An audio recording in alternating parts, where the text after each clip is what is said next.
what's going on? It's time for another episode of Doing Time with Joe. Welcome back, y'all. This is another session of the Doing Time with Joe support group. I hope you've been enjoying the episodes that you've been listening to. Make sure you hit me in that comment section. Let me know what you think about what we're talking about. We appreciate any feedback. Hit that like button too now. Y'all know how I need that, right? Get that monetization up, right? But here we go, y'all. It's another session. We're going to do what we normally do. We're going to start and go around in the circle and let the guys introduce themselves to you and talk about what they may have been experiencing this week, and then we're going to jump straight into it, okay? Appreciate y'all. Let's roll. This is Phil. My week has been, again, I'm on that path of trying to work out confusion. It's been very interesting this week, to say the least. I've had some experiences where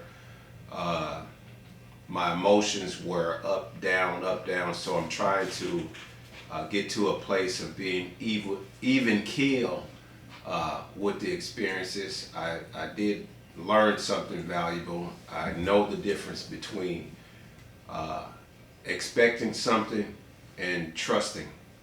You know, I learned that there's a very distinct difference between those two. So on that journey, I can say it's actually helping.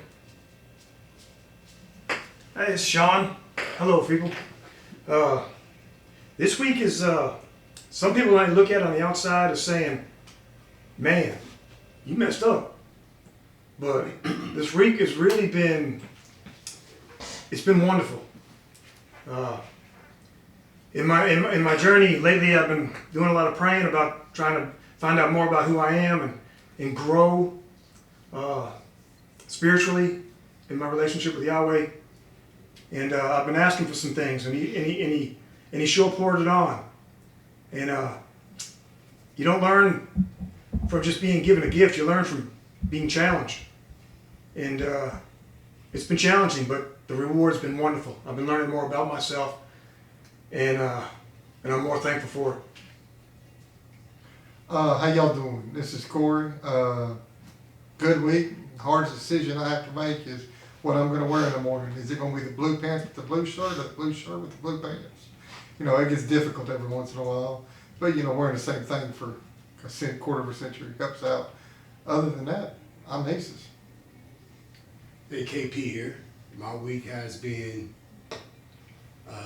electrifying, painful, disturbing, lost. Just that I'm working on my master's degree in grief counseling, and God has a way of putting you through the experience in order for you to learn. I lost a niece Monday to fentanyl, and just buried a first cousin 4 weeks ago, and buried my brother 2 months ago. So the experience of feeling grief, to be able to write about it, to help people through it, I'm experiencing a lot of it. So the pain is unbearable, but in order to be good at what you do, you got to go through it and learn from it. So that's how my week has been. This is Blue, and I agree with Sean. This week been wonderful. I agree with you. I feel this brought a pain too, though. I just got over a loss, but I just got some good news, man. I got off the phone and they got me a lawyer, and been had a lawyer, but I got some play with this caseload I'm on, so I'm just finna get off into this interview and hope it is show. What's up, y'all? This is Joe. Y'all know what it is with me.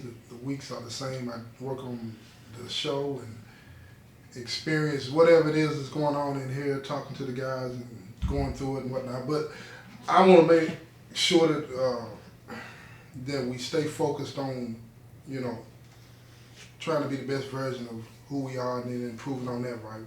And that's one of the reasons that I wanted to do this type of support group, so we can really peel back those layers. So I'm going to challenge everybody today to just try to really get deep into it, and let's see how this goes, right? Anybody got anything they want to talk about specifically? Yeah, I got something to say. I've been reading this book by Anne Marie Posma, called A Deeper Secret. Spell that last name in case somebody. P as in Paul, Ostma. It's a very interesting book. I think it, as far as, and this is only for me, it's a revelation, or actually, or better yet, a confirmation of what I've been always thinking. And I want to read a quote from her book. It's called, this is one of the laws of learning to let go. Being honest is an act of regeneration that sets a huge amount of positive energy in motion. You cannot bring change into your life if you have not grounded yourself in your current reality, because you cannot create anything outside of reality. So that hit me quite a bit, because this is a support group. If you guys don't know that, to listen, this is a support group, and it's good that we talk about our issues and our problems and what has happened, but I'm in a space where I'm looking for the solutions, because when I go back to my unit, I sit there and I can think of a million problems. I'm talking about, I don't think there's enough paper on this compound, the amount of problems that I can actually sit there and write down. But I'm looking for the simple solution, so I don't respond in a way that doesn't bear witness to who I claim to serve or what I believe. I no longer want to bear witness of my issues and my problems and my shortcomings. I want to bear witness to the solution. And I believe that this quote opened the door. Being honest, sets that in motion, just going beyond what I think is honest, but even going deeper, Like when KP was just talking about the grief, immediately I went back to how I even ended up in prison, or how this all set in motion. And, my heart goes out to you, because I know exactly what that feels like. I mean, when I said, I know you're not by yourself. When I got the call and my son was being rushed to the hospital and then he ended up passing, not only did that hurt, but I got to see, I got a glimpse of, man, my wife was the one that had to deal with that, all by herself, being pregnant with a toddler there crying. And here I am at work thinking that I'm supposed to be this way, and we are in this position, and they out there dealing with those issues. And it's like the amount of grief that comes with I'm not even there. I can't even give you a hug to say it's gonna be okay. So I know exactly how you feel. That's why I said, if we could get to these places of just being honest, I think it could set that set it back in motion, to kind of give us truly that fresh start, man. So my heart goes out, because I sit in that cell and I think about her, and not only just her, but my daughters, on how they felt when CPS came and took them, and we were being accused of this, and then having to go through it. And it's like, this is all, I promise you, I still feel like this is a dream, like this can't be real, not in America, but it is. This is my reality. So let me be honest about my reality. I got a past. I went through that. That happened. Claiborne home, mama, all of that really did happen. That doesn't even compare to the reality, the grief that I deal with on a day-to-day basis. So that's what I'm here to I'm trying to find that solution, man, and had this frog in my throat really go away, because I could break down at the drop of a commercial. That's the reality, because I feel the same way. I had a friend whose husband passed last month as well, and the more I talk to her, I've been talking to my friend for years, and I hear in her voice that she suffered from depression, but she always denied it. Just 2 days ago, she came out and said, I'm depressed. She said, I'm suffering from depression. I said, I know it. I've been telling you for years, right? She said, yeah. But she said, you're the first person I opened up to tell this to. You know, she said, I'm still grieving my husband's death. I said, well, it's going to take some time. You know, when they say time is the healer, it most definitely is the healer. You know, we drown in grief and pain and sorrow at the loss of a loved one, especially to death. You know, it's something that I've been studying for years and still have not got it down pat yet. Not when it's your own. I know how to talk to you about your grief. I know how to talk to everybody else about their grief, but when it comes to your own, these books don't tell you how to deal with it. Do you take that same advice that you're giving other people and use it for yourself? It's easy for me to say, yeah, but in that room at nighttime, when I lay in that bed and shed tears and cry my fucking eyes out, it hurts. I love my niece. I just spoke with her last week, you know. It's very painful. I'm not gonna sit here and lie, you know. And she was number 26, 27 years old. I mean, I can't say that death take you. I can't just say that she's too young to die, because everybody dies at even younger age. But one thing I have learned from this experience is that it's nonstop. It's going to constantly come. It's going to be another one, and another one, and another one. I lost a sister in 21 to throat cancer. I lost a brother in 22, COVID. A sister in 23, blood disease. I lost a brother in 24 to cancer. 3 cousins, 1 niece, 1 uncle, and 1 auntie, all within the 4 years. So I think me and grief has become to be the best of friends, you know. So that's why I don't mind coming up here, opening up and talking about it, sharing my experience, you know, especially being on the inside. Why do y'all Can't get a hug. Yeah, but let me ask you a question. Why do you think it's easier to give advice versus accepting advice? Why do you think that's hard? Because you said you got something about that quote you said about facing your reality or dealing with your reality and whatnot. Why do you think that's so hard for people to do, especially in here? I mean, for me, it's a practice that helped me, I guess, make it to not deal with it. You know, grief and think that it first of all, I grew up a certain way, so now I have to unpack how to truly allow grief to enter into my life. You know what I'm saying? Because I've been trained and raised to take it and be cold and callous to it. It happens, and you know, that approach protected me up until a point. You know, up until a point where I lost aunts and, you know, stuff like that. But when I lost a child, you know, that same approach was there. So I couldn't really connect with the loss of my child and just with anybody, because it was more of a protection, you know. And I could sit here and still talk to my wife as if I didn't experience it with her. Like I can talk to her, and we're married. There's supposed to be a connection. So it's like, I guess I'm afraid ultimately what it boils down to truly be intimate, to be intimate in that with her, because I don't want to appear weak. I don't want to appear To her? I don't want, you know, because I'm a man.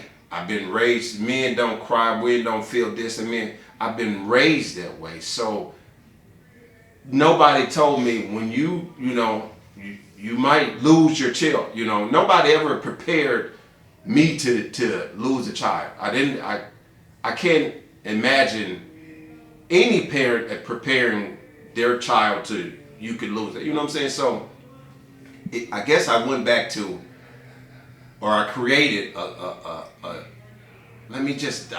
don't have to be a part of this. I can go back on what I raised. I don't gotta be a part of this. And even right now today, I still like we talk. Me and my wife talk. She breaks down, and I immediately go numb. And I'm like, this ain't normal. You know, I know I'm not supposed to go numb when the woman that I say I love breaks down because she has lost 2 of her kids. You know, they've been taken, and then she actually experienced, you know, her son taking his last breath in her arms. I feel so detached from that whole experience, even though I'm right there. I'm trying to find out how am we not, you know, like where's there should be a connection. I'm supposed to. You haven't grieved. And I can honestly say, I don't want to grieve. It's not gonna feel good. That pain is not gonna feel good. I watch her, and she is getting through it, and she can look at me. You know, she can hear.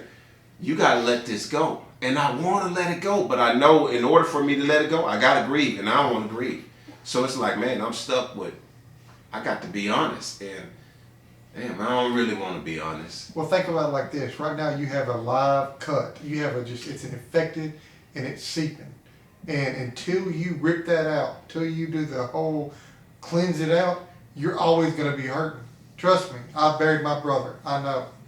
And it is one of the most severe pains, and for you especially, because you just didn't lose your son. You lost your freedom. You lost your family. You lost all sense of security that you've ever had because you thought if you lived this perfect life that you'd be good, and they showed you, no, they'll throw your butt in prison like it ain't nothing. They took everything from you. They didn't just take you lost your son, but they took everything else. For what? I mean, because they want to hold someone accountable when nobody, when it wasn't your fault.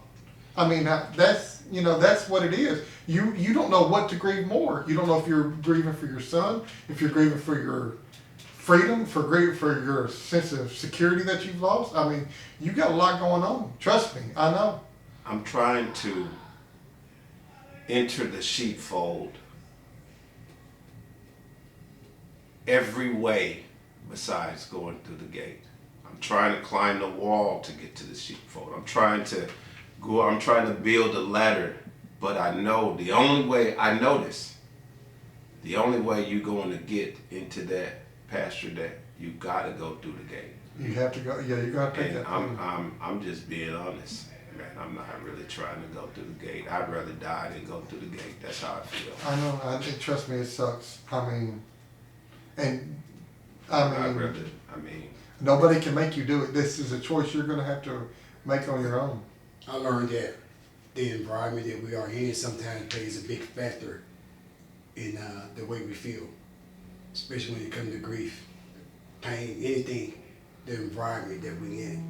This is a small community, a small world, with the size of a world. Where we was out there in society, there's a big old community out there, a lot of things that we can do to help us through that process. But as long as we're in this small, close-knit community, it's very hard to release the emotions. And that's something that's going on with me. It's something I learned from experience. It's very hard to release it. So what we do, we hold on to it, we smother it down, and try not to let it show due to our environment. Yeah, just to second that part right there. This is a predator-prey environment. It's unfortunate, that's what it is. And a person shows weakness with like grieving, right? It doesn't matter what kind of grief it is. If a person shows a weakness, the grief is not a weakness, but they don't understand that. It's a strength, because you're able to grieve in a place like this. Mm-hmm. That's more, it takes courage to grieve in a place like this, right? And I just want to thank this opportunity right here, this group that we have right here, where we can just vent, and we can support each other.